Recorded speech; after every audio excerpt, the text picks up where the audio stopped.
జీవదాతవు నీవని శృతి మించి పాడనా యేసయ్యా యేసయ్యా యేసయ్యా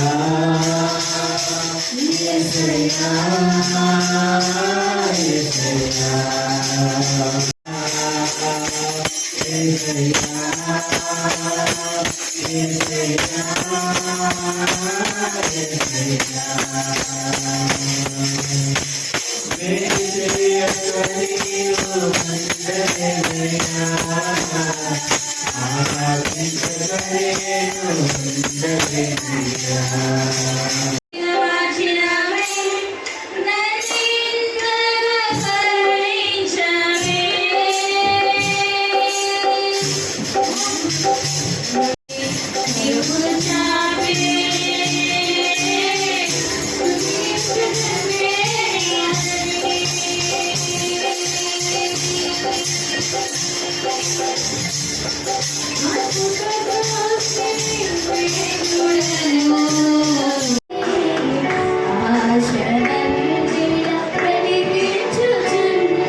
దేవుడు ఏడు చెప్తుంది ఇక్కడ, మనము దేవుడి సన్నిధికి వచ్చినప్పుడు మనం ఎవరికైనా బాధపడతాం, దేవుడి మీద ఆనందపడతాం. అలాగే దేవుడు ఇక్కడ దావీదు కీర్తనలోని దావీదు ఏడుతుందంటే దేవుడు అతను అడుక్కుంటున్నాడు. అంటే అలాగని దేవా నా కాపురి నాకు ఏమి కలుగును అంటే నీ ఆపదలో కానీ నీ బాధలో కానీ ఏ వయసులో ఏమి ఉన్నా కానీ అన్నిటిలోని దేవుడు మనకు తోడే ఉంటాడు. కానీ మనం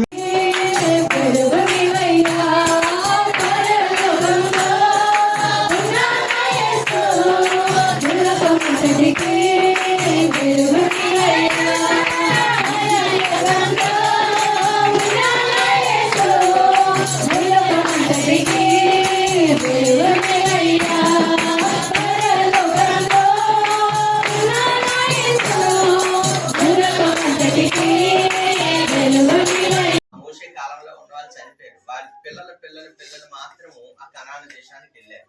కాలేబు యెహోషువ వారి సంతానం మాత్రం ఇజ్రాయేల్ దేశంలో ఉన్నారు.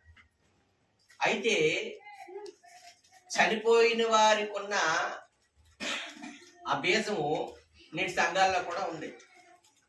వాళ్ళు 40 సంవత్సరాలు కూడా దేవుణ్ణి విసిగించారు, మోషేని విసిగించారు. దేవునికి స్తోత్రం. వారి హృదయంలో తప్పిపోయిన వారు ఏమయ్యారండి? చేసిన కార్యాలన్నీ ఏమంటే ఎర్ర సముద్రాన్ని పాయించేయడం. అంతేకాదు పిల్లరా, ఫరో దగ్గర ఈజిప్ట్ లో 10 అద్భుతాలు దేవుడు సూచక్రియాలు చేయించాడు మోషే దగ్గర. అవన్నీ చూశారు, వారు కళ్ళారా చూశారు, చెవిలారా విన్నారు. కానీ వారు ఏమిటంటే వారి హృదయం ఎలాగొందండి? దేవుని దగ్గర తప్పిపోయిన ప్రజలు.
నిన్ను విడువాలేనయ్యా, నీవే కావాలేసయ్యా. నీతో ఉంటానయ్యా, నీతోనే ఉంటానేసయ్యా. నిన్ను విడువాలేనయ్యా, నా ప్రాణ ప్రియుడా, మహనీయుడా, నా యేసయ్యా, నీతో ఉంటానయ్యా.